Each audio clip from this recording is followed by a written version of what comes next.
Hey now, cats, we're back again this week on the Balls from Ellwood show.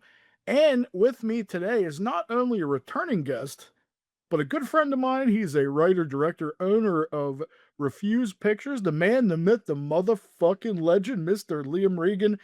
And not only is he here today, not just to talk to me, of course, but we have a very special reason. There is a huge, huge, huge release coming our way, and I'm pretty sure that fans are going to lose their ever loving mind over this. And I needed this dude here to break it down for us and tell us all about it. Liam, welcome back to the show. Would you like to tell everybody the big news, sir? What is Thanks. coming? What is coming? What am I so excited about? I mean, hey, look at this shirt, buddy. That should give you a clue, huh? Yeah, I mean, so we're gonna put out Big Gus, What's the Fuss? So on the special VHS. Exactly. Very, yeah. So Big Gus, What's the Fuss? The Girl Who Returned, and what else Oh, put and out? The oh, Battle doggy of Blues tails. Return. Oh, you So, got to put doggy th- tails out. Come on. right. Oh, Doggy Tales. Maybe Criterion's gonna beat me for Doggy Tales. They, Either they might Criterion or they might Vinegar challenge you Syndrome. to an They'll beat arm me to that. wrestling, to see if whoever wins gets to distribute doggy tails. I actually Hey, I'd be up for that. Let's do it. I actually personally like doggy tails. I I like a lot of love bad shit. Doggy Tales. It is incredible. I think it's all right. I like Yeah, it. I've seen worse, Doggy trust me. Doggy Tales is great. I think so. I I mean, t talking trauma with Zach Bynes, he's just recently done an audio commentary, I think, with Deborah Rashawn for Doggy Tales. It's just like a podcast thing, but Oh, that's awesome. uh, there's obviously fans out there. Yeah, oh, totally, dude. Yeah, I mean, I think Doggy Tales is great. I mean, Doggy Tales has voices from James Gunn, Jenna Fisher, like a lot of people around trauma in that era. But no, Refused Films is putting out the Mr. Melvin Toxie Blu-ray bundle, which is the world Blu-ray premiere of the definitive cut of Toxic Avenger 2 and 3. And I've been thinking about putting this out now for like almost a year. And because The Toxic Avenger Part 2 was the first ever trauma film I ever saw as a kid, it was really exciting for me to be able to work on this release because I'd say that's probably the film that I'm most familiar with. Well, I mean, before we go too in depth, man, I'd like to ask you, how exactly did you actually orchestrate and putting this project together? I think that's the most fascinating thing to me. How did everything come to be? Sure. So, I've been putting out trauma films since 2024. We first put out Trauma Archive Collection Series 1, which includes I'm going to Cannibal of stop you real Musical, Toxic quickly and Avenger, let me Kabuki say Man. the best versions of trauma films you are putting out. Thank you. Now go ahead. Oh, thank you, man. I really appreciate that. Being a trauma fan myself, it's been a pleasure to work on these releases. So we put out Trauma Archive Collection Series 1. Then last year we put out Trauma Archive Collection Series 2, which included Frankenhooker, Class Nukem High, and Decapitated.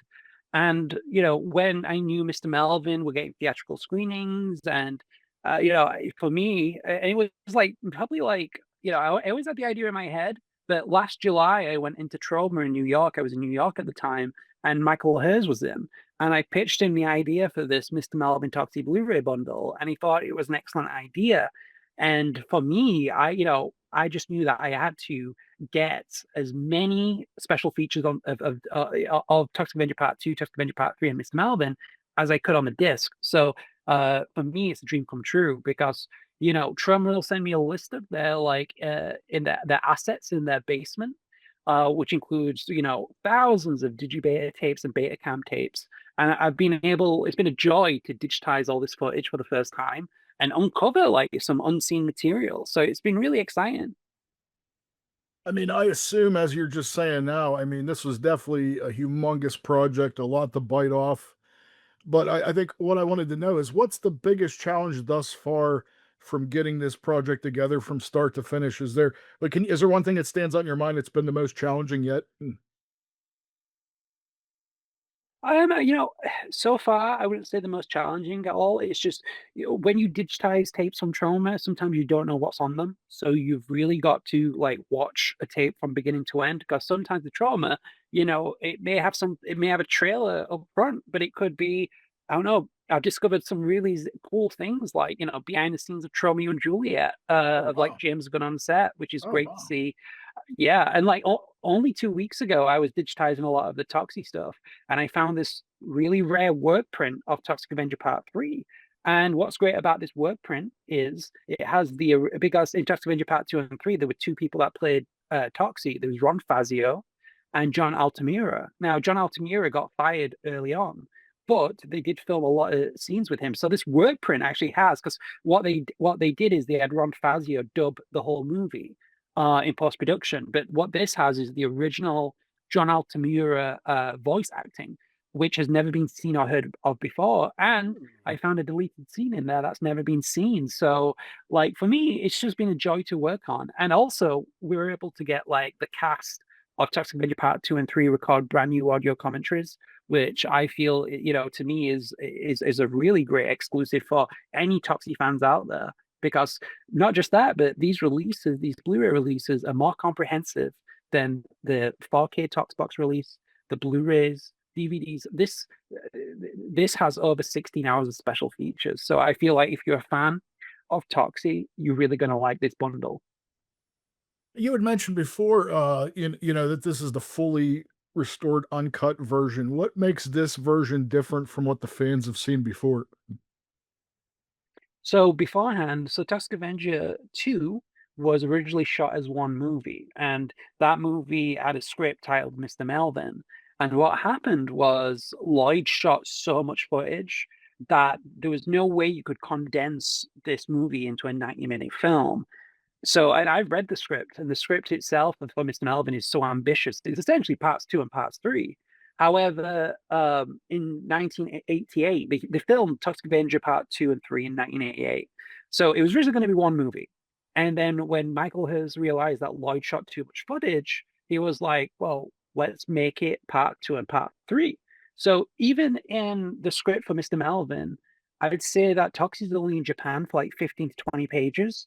But when you watch it in the movie, he's in it for a good 40, 50 minutes. So obviously, all that footage that Lloyd shot, they released Toxic Avenger Part 2, I believe, in early 1989.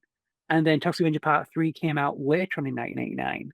And because of that, and this is a great business as well, Trauma were able to not just have one VHS deal for Toxic Avenger Part 2, they've now got two VHS deals, which back then were worth a lot of money.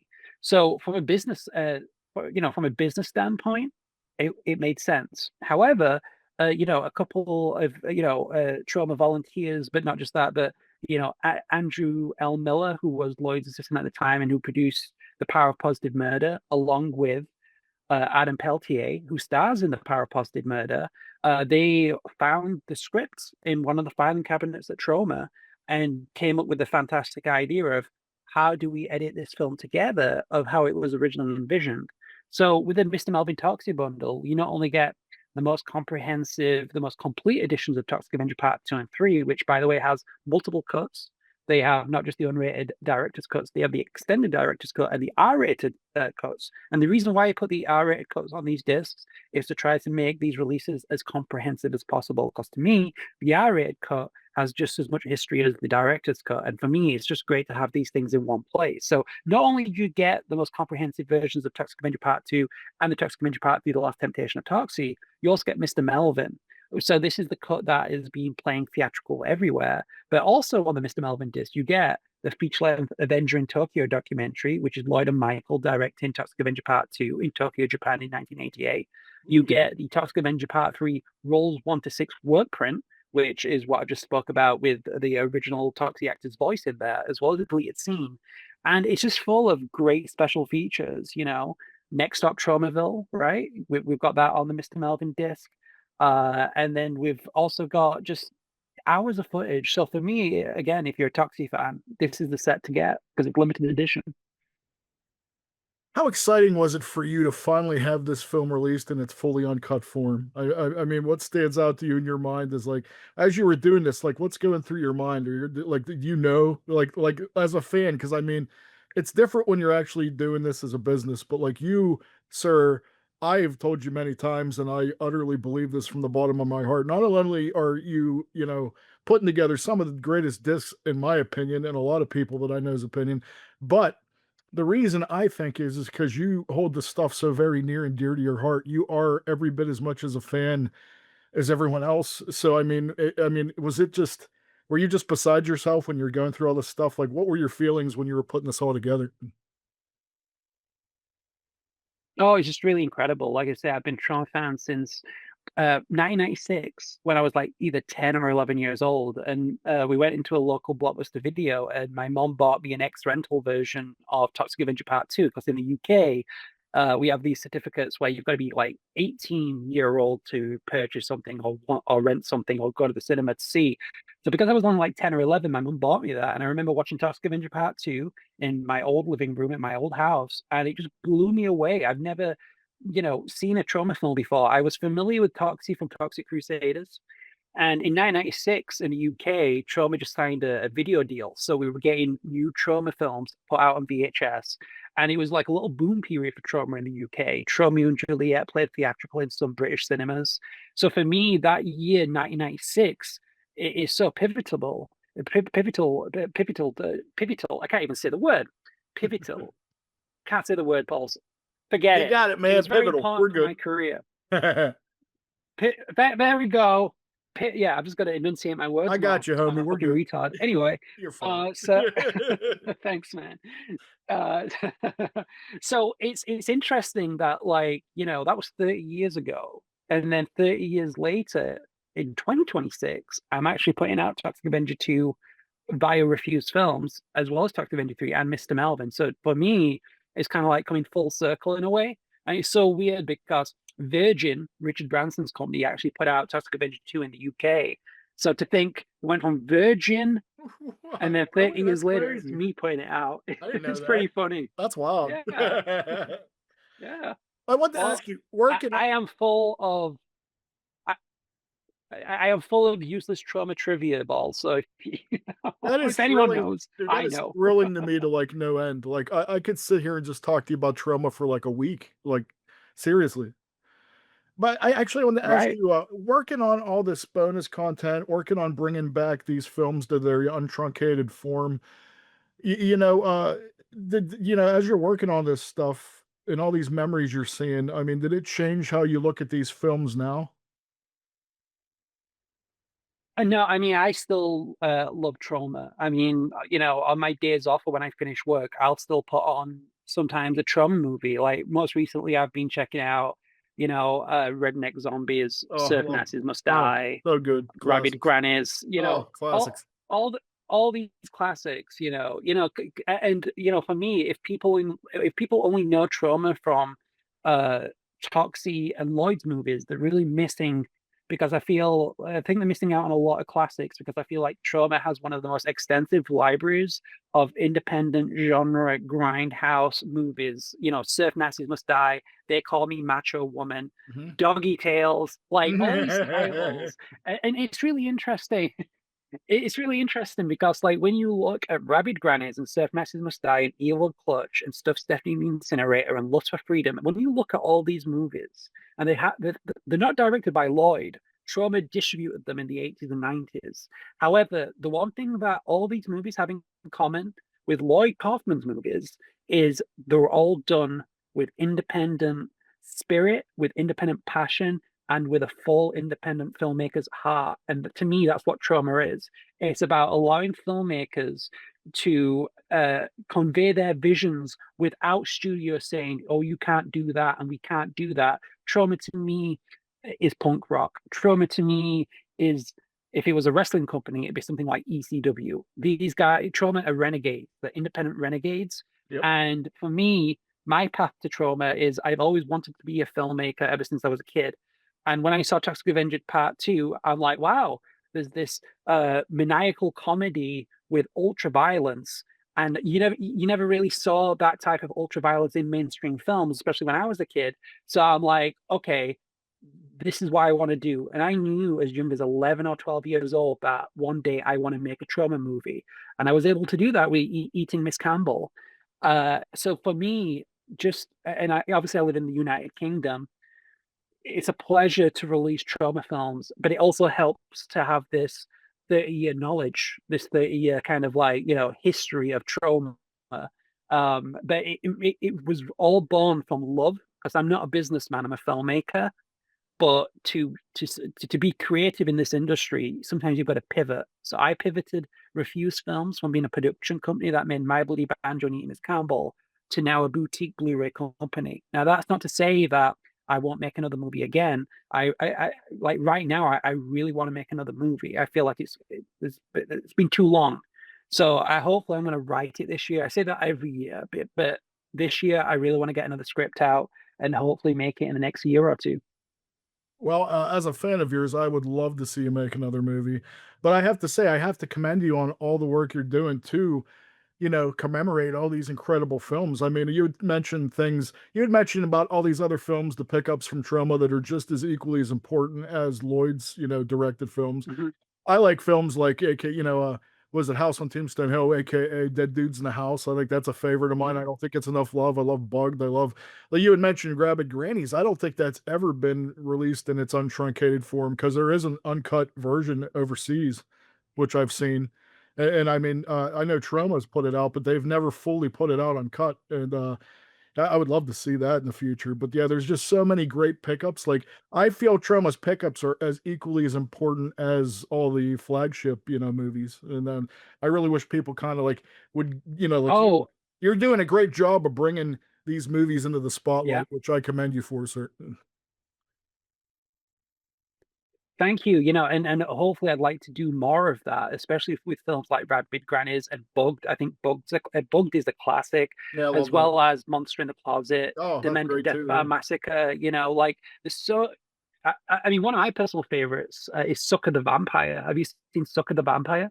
Oh yeah, yeah. I seen actually when I was like delving deep when I was a kid, all you do is look for that oval logo, man. And that was like I was once I'd seen a couple Lloyd movies, Yeah. I was obsessed, and I would just look if it had the Troma logo on it, I was watching it. I think some of the first ones I've seen was that. I've seen the Rowdy Girls. I've seen Nymphoid by Barbarian and Dinosaur Hell. There used to be a really great like mom and pop video store, and they had like their own Troma section, and it was so exciting to me because like they had them all. Like I was back in the VHS days, so like I've easily seen 30, 40 trauma movies from the Jump Street. And I was hooked after that. Like it just become an obsession and everyday part of my life, Yeah. much like you. And I couldn't get enough. So I would seek out and, it was kind of fun. I don't want to sound like a curmudgeon old dude, but fuck it. That never stopped me before but back then it was like the thrill of the hunt was amazing. Like, I mean, I feel like you're, probably a little younger than me, but you're close to my age. Going to that video store and finding them special diamonds in the rough and locating cool, fucked up, weird new shit was like the most exciting thing in the world to me. And I'll be honest with you, it still is. And it's still such an ever present thing in my life. And nothing gives me a more exciting thrill than not only find an amazing, great, fucking crazy movie like that, but to share it with everyone I know. So, I mean, yeah, I totally understand that. And I feel like you're doing an Oh, incredible totally. job, man. An incredible job of bringing all this important stuff back in the spotlight. But I want to circle back a little bit, Liam. Physical media collectors, they love box sets. And I just want to know, I mean, you have mentioned so many things already, Mm. but can you tell me what makes this release a must own for fans? You've already mentioned so many great examples, but I feel like there's so much more that we haven't even touched on, man. Because you said how many, spread over 3 discs, how many hours of just special features and supplementary things are there? I mean, it's definitely over 16 hours. It's probably close to like maybe 20, 22 hours. And what's also great about these releases is that for the first time, there's going to be audio commentaries from the cast. I mean, previously, you had Lloyd's director audio commentary. And then Joe Fleischaker, rest in peace. Mm. He recorded an audio commentary on Toxic Avenger Part 3 DVD back in 2002. But now we have brand new 2026 Audio commentaries by Rick Collins, who plays the Devil and the Apocalypse Inc. chairman in parts 2 and parts 3. Oh, nice. We have audio commentary from Ron Fazio, who plays Toxie in parts 2 and 3. We have audio commentary from Lisa Gay, who plays Miss Malfair, one of the baddies in Toxic Avenger 2 and 3. And also, we have a brand new audio commentary from Phoebe Legere, who plays Claire from Toxic Avenger 2 and 3. So I feel like if this is definitely a must-get set. It's limited to only 3,000 units. They all come with nice little slip covers. And again, it's just hours and hours upon content. I don't like to say the word content because to me, content is soulless. It has hours and hours of lovingly digitized special features because there's no cynical or jaded bone went into making this release. It's been a pleasure, and it's been a pleasure to speak with the stars of Toxie and deal with Lloyd and Michael and dealing with Andrew and Adam. It's been great for everyone to be on the same page and to deliver fans what I feel they're wanting, because I like to listen to I like to hear what people want to see on Blu-ray. And because Mr. Melvin hasn't had a Blu-ray release, it's the world premiere. I'm like, I think this is going to be a great release. So all these people were very directly hands-on with you, and you've worked together with them? That's right, and that's been a dream come true as well. Especially with the actors from Toxic Avenger 2 and 3, because these are the people that I would watch on a TV screen back in 1996, and now I'm working directly with them. And to me, that's just such a beautiful full circle moment. It means the world to me. It really does. Out of all the special features you've been compiling, is there anything that you could say that is your personal favorite thus far? Mm. I mean, look, I think they're all great special features. I mean, the documentary that you and Balls made, Next Stop Traumaville, right? That's a great documentary on the Mr. Melvin disc. The Avenger in Tokyo documentary is incredible. Just see it because there's so much footage of seeing Lloyd Kaufman work on set and directing people. There's rarely any footage of Michael Hers on set directing people. And I think when people see the documentary, they can see that Lloyd and Michael, they work as a co-production team. Michael's name wasn't just on there for vanity reasons. He directed just as much as Lloyd did. And I think that's going to give people an appreciation. But also, we just have hours and hours of unarchived news interviews of Lloyd and Phoebe and Ron and just from everywhere that would only have been screened once on TV, and they've never been digitized, never been on YouTube. But they're going to exist now on physical media for people to enjoy this for years to come. And for me, that's the most important part of putting out the Trauma Archive collection is I'm preserving and digitizing footage that the fans have never seen before. And me as like probably one of the biggest trauma fans in the world. I mean, my body's full of trauma tattoos. Like for me, it's like a kid in a candy shop, just being like, what's on this tape and what's on that tape. So for me, it's a set built out of love. And I think if people do pre-order the Mr. Melvin Toxie Blu-ray bundle from refusefilms.com, they're going to see the amount of love that went into these releases. Well, I mean, you had mentioned the documentary that Wheels and I did, and I have to say, man, like we when we started that from Jump, man, we had this little idea, and like it's amazing because like you've dealt with a lot of these people directly, and I can't. We're still kind of beside ourselves. This was the true independent spirit of everybody coming together. Everybody just stepped up, helped us. You, Debbie Rashawn, so many different people showed us love and support, and I we get to see firsthand exactly what trauma's all about. And I mean, I mean, I really hope our hope is that people enjoy it as much as we enjoyed it. Like it's kind of a love letter to the fans, and we really thank you for the opportunity to have it on these discs because not only is Mr. Melvin probably the quintessential, jewel in the crown of being a trauma fan, but like us even being on there was such an incredible opportunity that we can never thank you enough, and we just hope people dig that too. But I think the most important thing here, Liam, we need to get to is can you tell us where we could go, where we could order this. Tell me all about it. Like, because that's the most important thing. You said there's 3,000 units, so everybody needs to really act quickly because that's going to sell out in fucking no time. So if you're a trauma fan and you want Mr. Melvin, you want all this incredible stuff, you better act fast because it ain't going to be around for long. So you said refuse.com is where we could go and we could check that out. Sorry, refuse. Yeah, that's right. So refusefilms.com. You can order it from there. And yeah, like for me, I feel like it's every trauma fan's dream to get this set. If they're a Toxie fan, I think they're gonna love it. And like, once we've done Mr. Melvin, I want to dive back into that trauma vault, and I want to hear from trauma fans. I want to hear what they want to see. I get a lot of comments, people saying that they want to see Citizen Toxie get that Trauma Archive collection treatment. And I'd love nothing more to give that to Citizen Toxie because Trent Hager's a really close friend of mine and he wrote the script for Citizen Toxie. And I think we could put out a really good release. But, again, I anyone listening to this, if you've got an idea of a trauma film that you really want to see out there on Blu-ray, just drop me a message on my socials, and let's talk. Maybe I've not thought of a title that I'm like, oh yeah, that might be a great idea. No, that's why, because I actually was gonna ask you, I mean, what is the future, of Refuse? Like, what are you gonna be doing in the future here? And I mean, that sounds like you got it all figured out. You hear that? If you got any ideas, make sure you get a hold of Liam. And I personally have some ideas too. I'll let you know. I think I've already let you know a couple, but yeah, I'll be honest with you, man. I mean, between one, I think four is like my second favorite. Like, so I would love to see a Citizen Toxie redo from you. Other than that, man, I mean, what else do you have Oh, coming in the future? thanks, man. I really appreciate that. What do you got Yeah, I coming mean, other than, currently, the Blu-ray business? You said you, would love to do another movie. I mean, is that, something that'll be happening here in the next couple of years, or do you have any ideas, any yeah, I'm scripts hoping going? so. So like, I'm wanting Yeah, yeah, I have some ideas. Like, so for me, like, it has to be, I want to do one more final Banjo movie, I guess, because there's My Bloody Banjo, and then there's E.T. Miss Campbell, which is a sequel to My Bloody Banjo.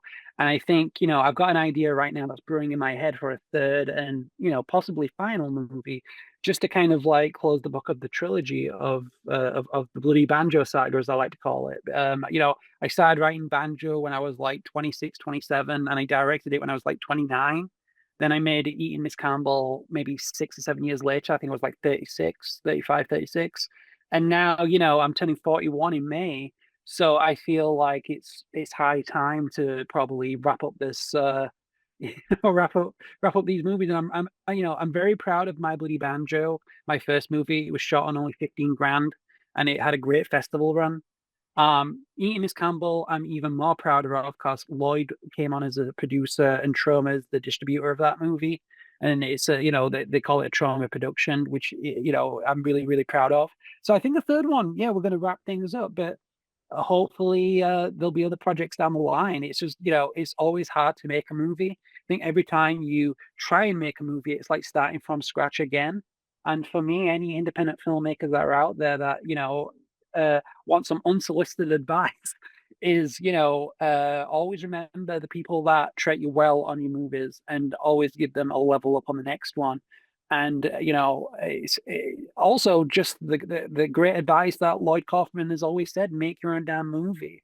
At the end of the day, all you need is a bit of money these days. You can make films on your phone, you can make films on whatever camera you want. Even retro cameras are now coming back in style. Whatever you can get your hands on, just be creative. But also, most importantly, take Lloyd gave me this advice. He said, take no prisoners. Don't, if someone's saying no, you can't do that. If you're an independent filmmaker and it's your movie, don't listen to them. Listen to people, but at the end of the day, it's ultimately your decision of what you make and what you do because, people will come and go from different projects. But if you've directed the movie, it's always going to stay with you. And for me, I don't have kids, but I see my movies as kids. They're an extension of myself. And it's weird in a way because as the years go past, your movies are either loved or they're hated, but you still give a crap about them. So I feel like, yeah, any independent filmmaker out there, just make a movie. Don't listen to the naysayers. You don't need $1 million. You don't even need $500,000. You can make a movie on, uh, so for example, My Bloody Banjo, probably $20,000, 15 grand. So it can be even less than that. It can be 5,000, it can be 500, doesn't matter. Just make the goddamn movie because the world's a better place with people's independent heart, spirit, and soul. Because when you watch an independent movie, you can see the soul on screen. I can't tell you the amount of countless Hollywood studio films I've seen over the years in cinemas where I'm like, this is just cynical and jaded, and there's probably 20 producers, and they're doing it for the mass market. When you make something so personal, People may love it or hate it. This is the Lloyd Kaufman quote. People may love it or hate it, but they won't forget it. I mean, that's always something that, that Lloyd's always said that always is ever present with me too. Because I mean, much like you, I mean, he's been a humongous influence and inspiration in my life pretty much since I've been a kid too. So, I mean, that's just probably the most sound advice you could probably give somebody. And it's funny that you even bring up like the whole, correlation between filmmaking and being like your children, because it really, unless you make a film, like it sounds funny when you say that, but like when you make a film, it really, really is that way. Like it is as personal, and you do care about them like it is your kid, and like it, and you're very protective, and it's just an amazing. I mean, it's the best feeling in the world, really, because we just actually sent you our final cut last night, and I got to sit here with my wife, and whenever you're editing and doing different things, and it's different, but like actually got to watch it last night for the first time, and it was in a complete form. And now I know how you feel, like when you finished like eating this Campbell, My Bloody Banjo, any of the things you're doing. It's like crack cocaine, man. Like it's just such an amazing feeling, and it really does Yeah. feel like a kid. So I mean, I have to say, Liam, thank you so much. Let's one more time remind people where we could go and get this box set, because it's gonna be gone soon. So don't react Of now. course. We have to have. If you're a Yeah. fan, I'm telling you, this is like the jewel in the crown of being a Trauma fan. Got to get this box set now before it's too late. And you heard all the features. You heard Liam talk. That's right. You know just how in fact passionate, how incredibly passionate this guy is. You couldn't been a better person to do this. Like, so, I mean, if you're a fan, that's a Right. no-brainer. And I've always loved to support everything you do, as everybody else should. Go, go now. Get Mr. Melvin. Go Go in to there. go to ref that's right, go to refusefilms.com, refusefilms.com, available exclusively from refusefilms.com. Tell him Ball sent you. See, Lloyd ta yeah, Tom Ball sent you, right, exactly, my ball's your chin, right? My ball's your chin. The you know, the like Lloyd's always taught me how to like market myself and kind of like, shill the movies and everything. Because at the end of the day, they call it the film business. Even though I'm not a businessman, I very much like films. And if you like films, you're gonna love refusefilms.com. There you have it. One of my personal heroes, one of my personal friends, Mr. Liam Regan. Thank you, sir. Peace and love, buddy. Thank you for dropping Thank you. by. Always an honor, always a pleasure, sir. Of course. Peace and love. Thank you, Balls. You're the best. You're Peace the and love, best. dude. Thank you, man.